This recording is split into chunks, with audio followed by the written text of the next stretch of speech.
Bom dia, boa tarde, boa noite. Não sei que hora você vai assistir esse vídeo, mas hoje vamos falar sobre os postulados de Euclides. Antes de falar sobre os postulados, vamos falar primeiro quem foi Euclides. Euclides foi um matemático, professor e escritor grego, conhecido como o pai da geometria, e ele fez algumas obras, e a principal delas é Os Elementos, que ele fala da geometria, da álgebra e da aritmética da época, ou seja, todos esses assuntos que tinham nessa época, toda a geometria, álgebra e aritmética que tinha na época está nesse livro Os Elementos. E fora isso, nós não temos muita informação sobre a vida dele.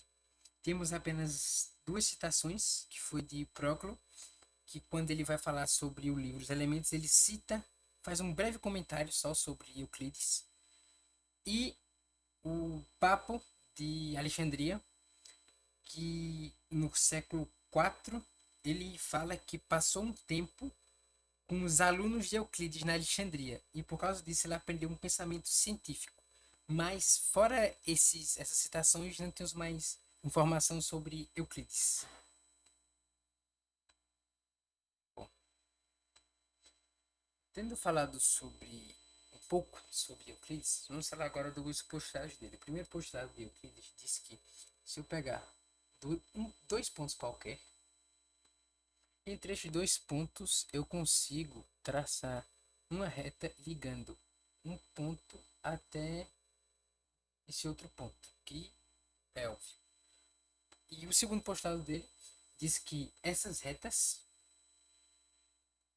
ela não essas retas, mas qualquer reta, ela cresce, segue linha reta infinitamente, tanto desse lado quanto desse outro lado.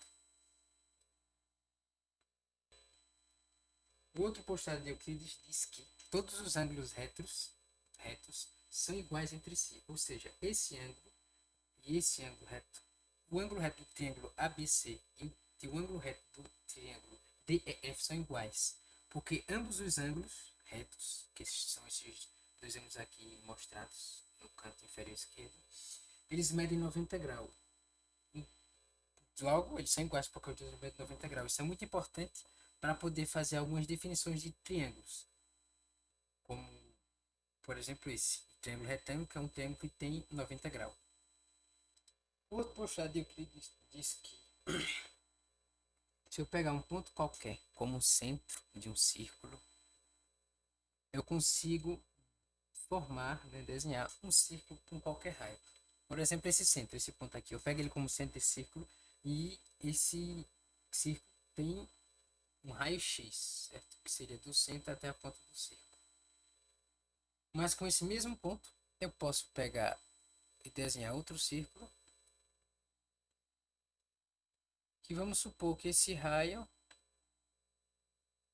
seja x dividido por 2. Ou seja, com o mesmo ponto eu consigo desenhar círculos maiores ou menores, tomando esse ponto como centro. Esse é um dos outros postulados de Euclides. O quinto postulado de Euclides diz que se uma reta encontra duas outras retas formando dois ângulos, esses dois ângulos internos sendo menor que um ângulo de 180, eles vão se encontrar, as retas vão se encontrar. Ou seja, quando as retas forem prolongadas, aqui para esse lado direito, né, a reta R e a reta S, em um momento eles vão se encontrar. Isso é o que diz no livro dos elementos. Tá? E de um jeito, como eu posso falar assim, do jeito que nós usamos atualmente, um jeito mais conhecido, é que dado um ponto, né, que seria esse ponto aqui do meio, dado um ponto fora da reta, desse ponto eu posso traçar apenas uma única reta e essa reta é paralela a essa, ou seja, a reta R, se eu pegar qualquer ponto, né, que eu escolhi esse, dado esse ponto eu posso formar uma reta, que foi a reta R, e essa reta é paralela a essa reta S. Uma observação. Eu já falei sobre os cinco postulados de Euclides, e aqueles dois últimos exemplos que eu dei são do quinto postulado, os dois. Só que o primeiro foi como Euclides escreveu, e o segundo foi como foi reformulado. Que se você ler o livro o livro Os Elementos, você vai chegar nesse jeito, nessa fórmula que foi. Que dado uma reta, um ponto fora dessa reta, eu consigo traçar uma reta, certo? Só que postulado, ele é verdade ou não, no caso. Ou você aceita que é verdade ou você não aceita. Por causa disso, existem outras geometrias que não são a geometria euclidiana, que essas geometrias não aceitam esse postulado e têm os seus próprios.